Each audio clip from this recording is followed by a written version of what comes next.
Let's Take This Outside with Marianne Iveson, the podcast where she speaks to athletes, outdoor professionals, and scientists about why they connect with nature. Jen Adams and Eric Betteridge are experts in bikepacking and the creators of the Log Driver's Waltz, an 800-kilometer bikepacking route through Ontario and Quebec. In 2022, Jen and Eric bikepacked over 7,000 kilometers, which included grand departs on the 4,400-kilometer Tour Divide and a time trial on the North of 770. They have also created a social project they called Bikepacking for All through inclusive panel discussions, mechanics workshops, and rallies. This project has continued to grow as more riders join the bikepacking community. Please give a warm welcome to Jen and Eric. Jen and Eric, welcome to Let's Take This Outside. We all have our cute little homemade mugs ready to go, probably with tea. How are you today? I'm taking a sip while I ask, how are you? We're good. I'm good. I've got my favorite mug that I got at the neighborhood services about 20 years ago for a quarter. And so that's what I'm drinking from. We have some mutual friends and people, Rial Perriard, who has been a guest on this podcast. I just saw him actually the other day at Bush Chaka, which is hilarious. He's a wonderful person. My friend Emily LaFleche does the Log Driver's Waltz, and her partner Carl. So we have a lot of intertwining networks here. So I'm really excited to chat with you. Cool. Yeah, likewise. And there's also Liam. Oh, of course, Yeah. also a guest on the podcast. Yeah. Had a great ride to Kingston with Liam. And he was 14. When he was 14? Yeah. Yeah. Okay. I need to ask him about that the next time I see him. One of our many rides to Kingston on the Rideau Lake cycle tour. Liam joined in and Yeah. He was as good then as he is now at endurance sports, so it was good. I think he might be better now. I don't know. He's pretty good right now. Yeah. I know. I'm just saying he was not a dead weight. That's for sure. I will call you the bikepacking pros when it comes to planning, executing. You were actually at a bikepacking weekend in Chelsea, Quebec. What was that all about? Because that is bikepacking nerd central, right? it was definitely bikepacking nerd central. It was the Canadian Shield Bikepacking Summit, first edition. Yeah. And there were also, besides the sort of people that are deep into it, there were quite a number of people that were there to gain information and experience and learn. So it was a really nice mix of people that have a lot of experience and people that have very little or none and are just interested. So it was good. It was a full weekend of there were rides and a whole program. There were some booths there from the industry, and it was a ton of great exchange and community building over 2 days. Yeah. And interestingly, I think just over 50% of the participants were women. Yeah. Yeah. So we were invited to be speakers in the program, and we had the chance to be the first presentation, and it was actually a lot of fun on Saturday morning to present and then get our presentation out of the way and relax a bit. I feel like I'm going to get my own presentation over the next 20 or 30 minutes. Well, every presentation is different. So I do want to dive into what is bikepacking, whether you're a beginner, whether you're a longtime pro, but you seem, please excuse me if I'm wrong, but you are total couple goals when it comes to, you've been together for over 30 years and you do everything together and you do outside things together. And I'm like, that's something I want to be able to bike across the country with my spouse and not murder him. That sounds like a dream come true. That's very interesting. We do a lot of almost everything together. And we've developed some really good strategies over the years in terms of communication stuff, but it's a constant, let's say, a continual effort to make sure that we're communicating well and being respectful. And yeah, but we have always both loved doing big outdoor adventures, and so we like doing them together, and that's a good thing because we can do big things together that are very enriching as a shared experience. I don't want to get into your deep, dark secrets or anything, but is there anything really dumb that you fight over? Like maybe one of you always forgets to pack the Kit Kats? Or is there something that you guys always fight over or something silly like that on bikepacking tours? I wouldn't say fight, but getting going in the morning is I'm slow, like packing my bag and getting all that. And Jen is not slow. Actually, Jen's not slow at anything, and I'm slow at everything. So there's this constant, a little bit of tension there. So it's more me just putting pressure on myself than her putting pressure on me. So, Jen, do you have a comment on that? Or you?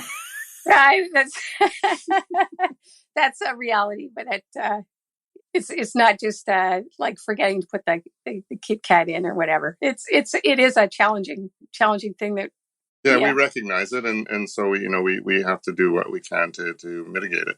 Exactly, and that's what makes a great relationship. Again, to be able, I don't know a lot of couples who could spend as much time together doing something really awesome. So I give you lots of kudos. Let's start with, what is bike packing? It's a niche. It's something very niche in the cycling world, but it is epic and so cool. It's something I don't do, but something I definitely would do.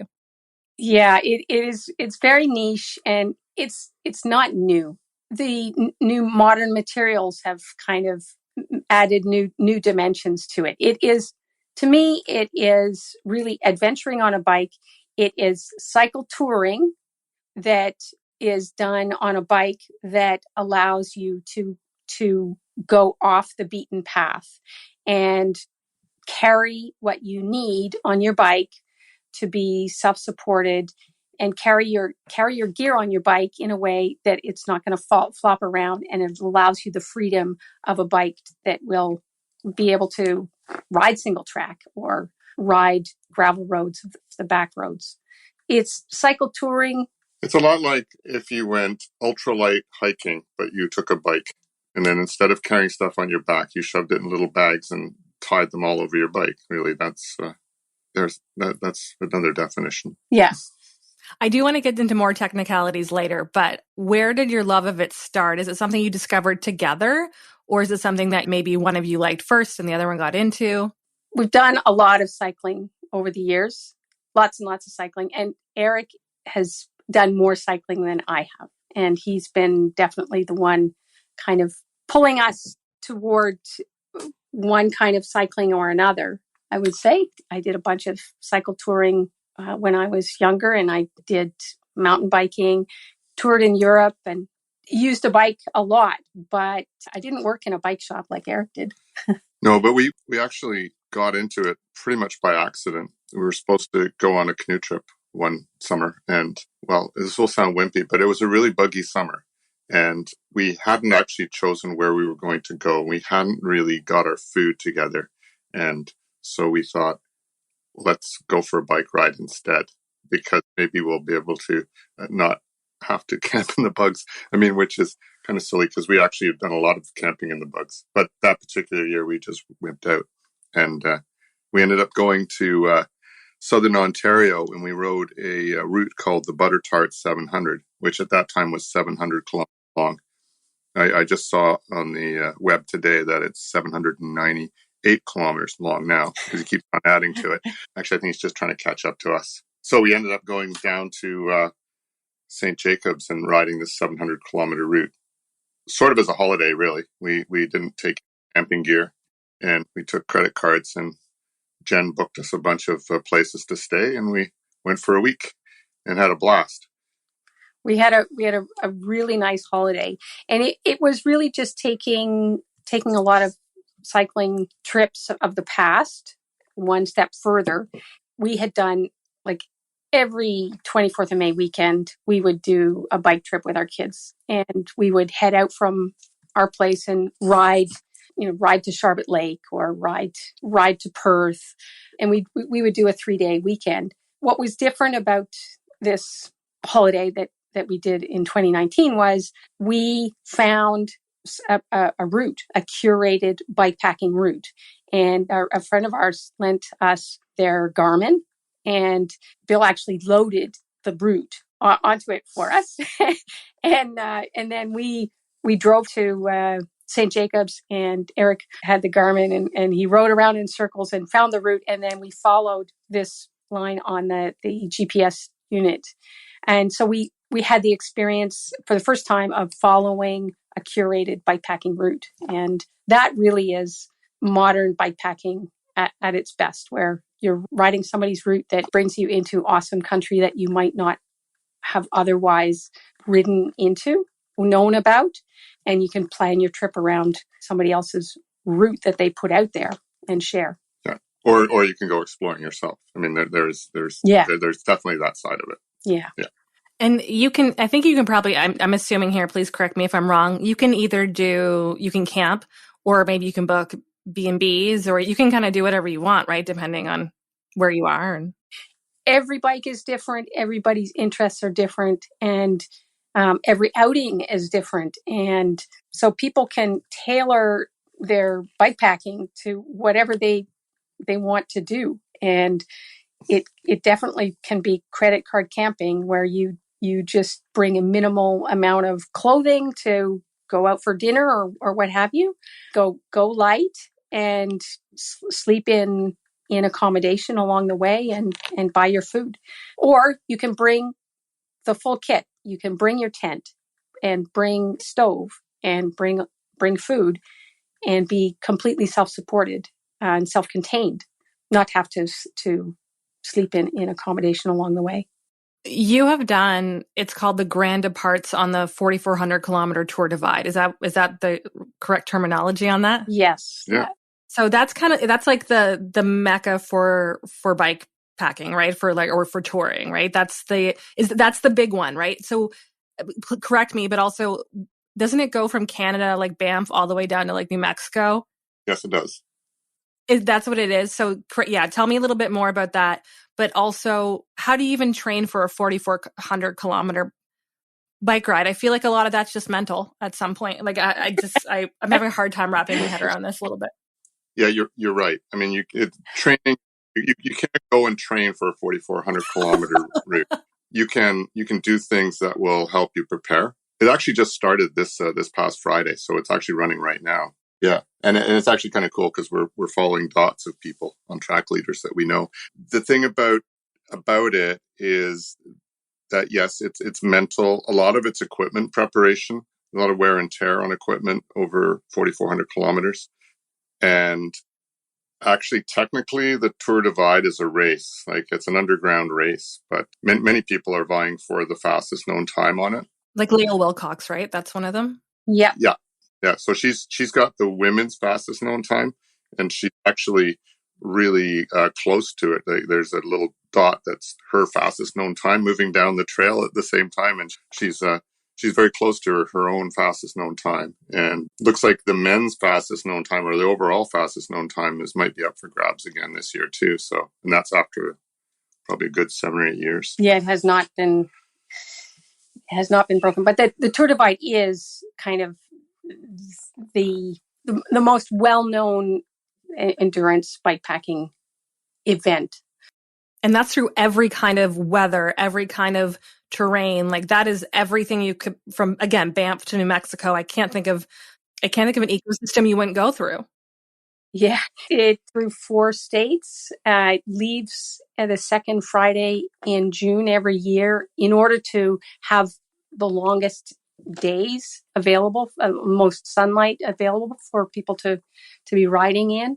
But it also means that there can be a lot of snow in the passes at that time. Not this year. I think it's a fast year in terms of snow, but last year it was a late snowpack melt, and so there was tons of snow in the passes. But the route crosses the Continental Divide 20 times over the course of the distance from Banff to Antelope Wells, New Mexico. It's through back the forestry roads and a lot of state forests, and it's routed through the most just spectacular landscapes, Canadian Rockies and American Rockies. When people talk about Everesting, I don't know how many times you Everest on this route, but it's like 4 or 5 anyway. So it's. Oh, by the way, and for clarification, Everesting is when you do 28,000 feet? The equivalent of 28,000 feet, right? Yes. And it's not even like you're on like a 10-pound speed on a road. You're carrying all your stuff with you. You're by yourself. I'm sure you're seeing other people and there's people cheering, but no, there's no people cheering. This is self-supported through the woods. I mean, like maybe in towns, if they're going through towns, there might be some people cheering like there's no one cheering for you. You're just like in your own head the whole time.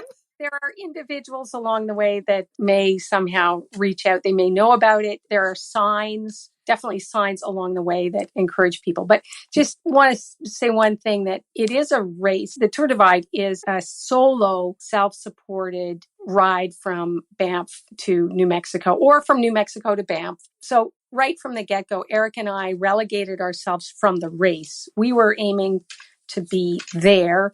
We started with the Grand Depart, and we were riding at what is considered race pace, but we were not technically in the Tour Divide race because we shared food. We shared accommodation. So got it. Okay. Well, but you did it, and you finished it, and you. Yes, and yeah, we're very proud of that. Yep.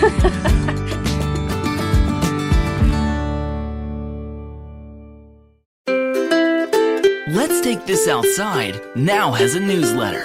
Keep up to date with outdoor news, events, and great discount codes and deals from our partners.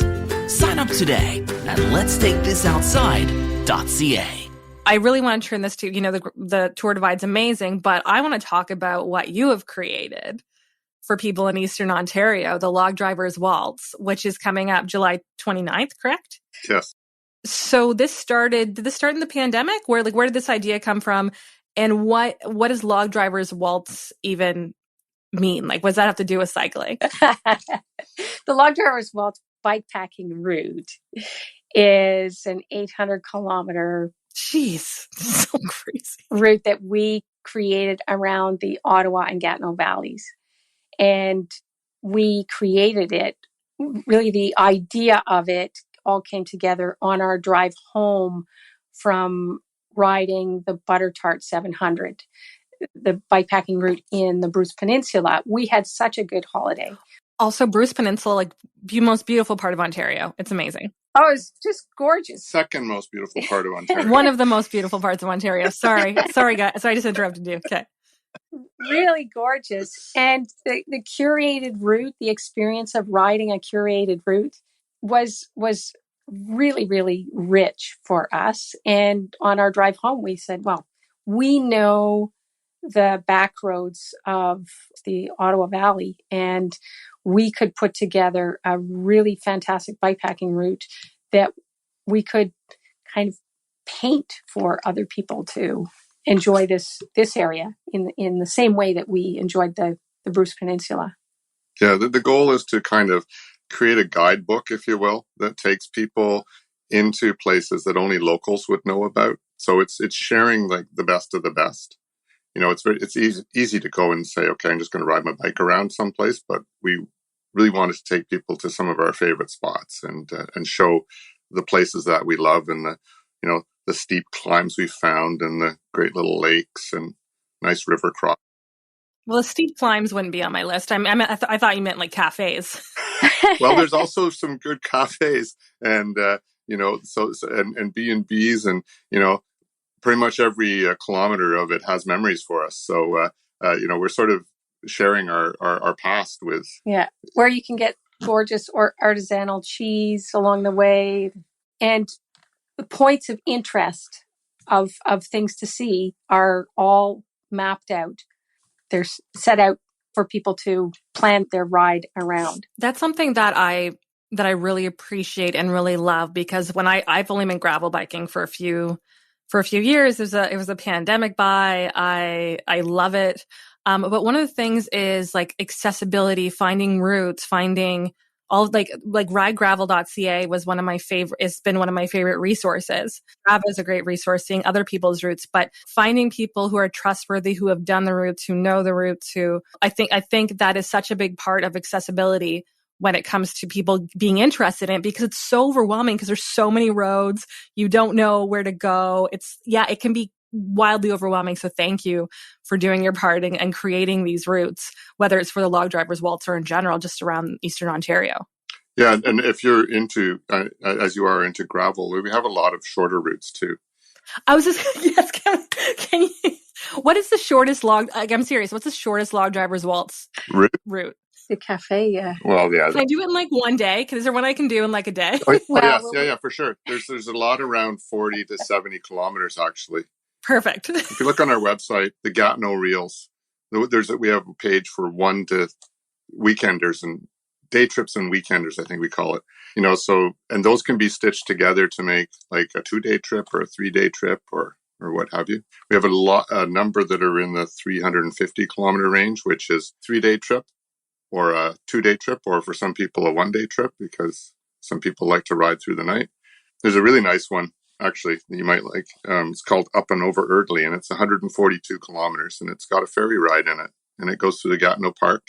As soon as we put up the Log Drivers Waltz at 800K, we have a lot of friends who like to bike, but sort of said, well, you two are nuts, we know that, but also, I'd like to do this, but I don't want to ride. I can't, or I don't have the time, or I find 800 kilometers too intimidating. So we started to put out shorter routes so they'd be more accessible.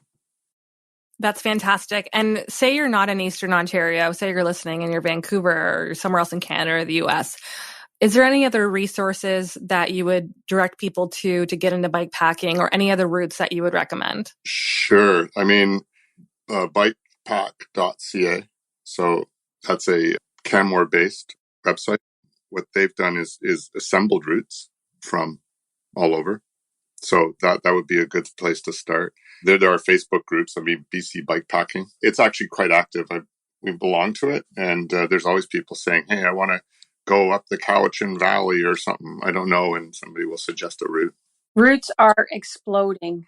Matthew Cady, who made the Butter Tart 700, took on a massive project this past year, and he has he's stitched together using a lot of existing bikepacking routes. He's stitched together a massive route that goes across the country, the Great Northern. Say you're someone who enjoys cycling like me, but finding, all of that gear and everything is a little bit intimidating, a little bit daunting. How do you ease yourself into it so it's not as overwhelming? Like, where do you start? It's a really fun part of it, I think. Gear shopping is very fun. I agree.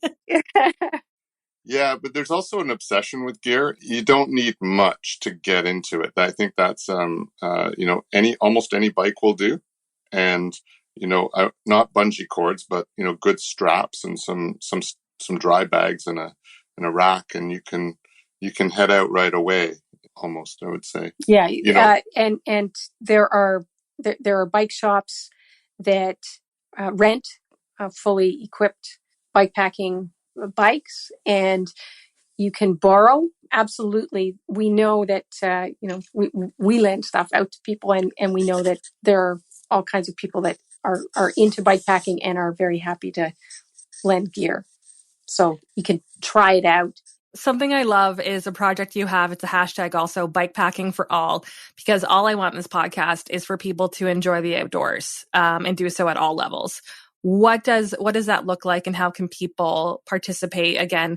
Because this can be something that might be intimidating. So how can people feel like a little bit more safe and more comfortable in this atmosphere? Maybe I'll let you talk about being invited to the... Yeah. I was invited to sit in on a women, trans, and non-binary panel, a virtual panel that was hosted by a group of bikepackers in Britain. Through our Tour Divide experience, we met one of the organizers of a fantastic looking bikepacking event in the Yorkshire Dales called the Dales Divide.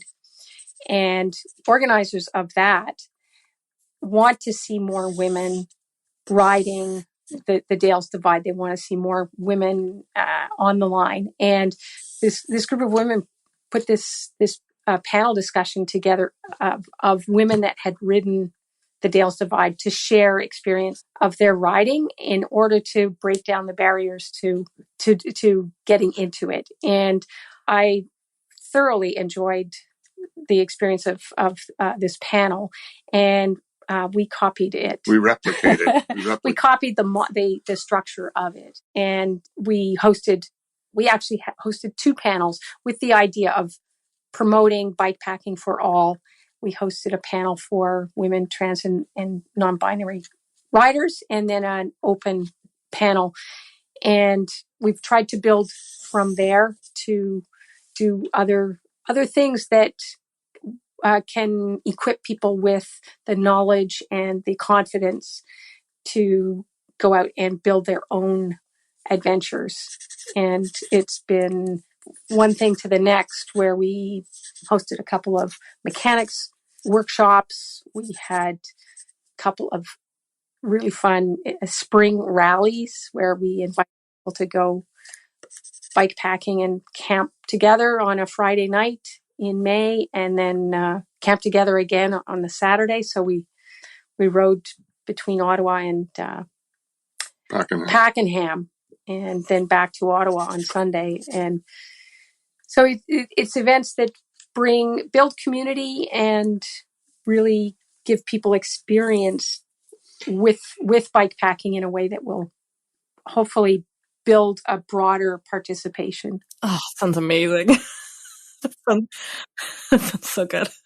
One of the things that we did with the rallies is that we earmarked, if you will, half of the spaces for women, trans, and non-binary, so that it was very much as inclusive. We actually said underrepresented groups. I mean, traditionally underrepresented groups. So that was a big thing in that. And again, with the mechanics sessions, Jen and Emily, Emily Laflash, who you know, ran one for that was specifically women, trans, and non-binary as well, and also along with Dominique, right? Dominique was there. And then we have these open sessions, which, I mean, a lot of people just come back. Many people that attended both sessions, but the point being that we want it to be accessible.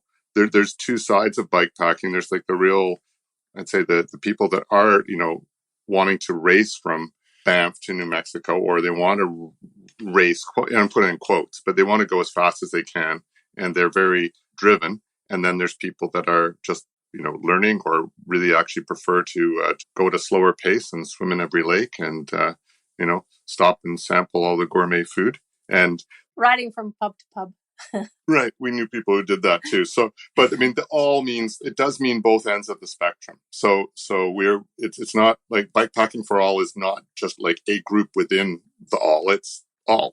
So there's also the financial side of things, where we don't want to see bikepacking being something that is inaccessible financially. It really can be. Get yourself a bike, and you can very simply, very inexpensively tie your stuff to your bike, attach your stuff to your bike, to be able to get out there and bike pack. And the Log Drivers Waltz is there's no registration fee. It's an invitation for people to follow our route or use our route as a framework from which they can deviate and create their own route, incorporating some of the Log Drivers Waltz. But it's financially, we want to see bikepacking for all as well. Thank you for living that, and thank you for giving a safe space for underrepresented groups and being able to share that. So I think that is huge. And again, thank you for doing that. How do people sign up for the Log Drivers Waltz? You said there's no registration fee. A little bit more information, like where can people go? Website is logdriverswaltz, one word, .ca. Easy. And there's a page. It says Grand Depart 2023. At the bottom of it is a Google form, and you fill it in. And yeah. Right now there are 63 people who've said that they're going to come. Wonderful. And again, what is this for the Grand Depart? What's the shortest route? There's a half. Yeah. But so there's a 350 kilometer route. Got it. I'm not there yet. Maybe I'll look at your website and do like the shorter, like nice day ones where I can swim in a lake and eat at a cafe. That sounds really nice. You could do one night. Alex Garcia raised the point on the weekend where he and his wife rode one day we started the Grand Depart, rode one day, and I think went to a family cottage, and then looped back on a different route. And so they made their own little route. Yeah, so we were actually talking about that, and it is possible just to come and ride for a day, or I don't know. That's Maybe I'll ride a section with Emily. Maybe I'll see if she'll let me let me. and that's also a good thing, right? Is to find a friend or a mentor, or somebody who can. We learned and we continue to learn from all of our friends and people that we meet, because everybody has got little ideas and things that you can incorporate into your own practice. So it's one of the things that we found about the bikepacking community is it really is probably one of the most supportive, because there's not really a competition, or even if there is a competition, it's just so much that everybody just shares. They just tell, like, this is how I do it, because really that's not going to change anything. Really, there's no prizes. There's no The competition that there is all very friendly competition, because there are no medals. There's no fanfare. Very, very often you end your ride, you finish your ride, and there's nobody around. It's the other thing too is that it is solo self-supported. So you're entirely on your own choice, and you're totally responsible for your own safety and your own decisions and that sort of thing. So it's but it doesn't have to be solo. It's true. You pick the kind of competition that you want, if you want competition. So there you can there's pairs, there's tandems, there's single speed, there's doing it for taking absolutely as much time as you want.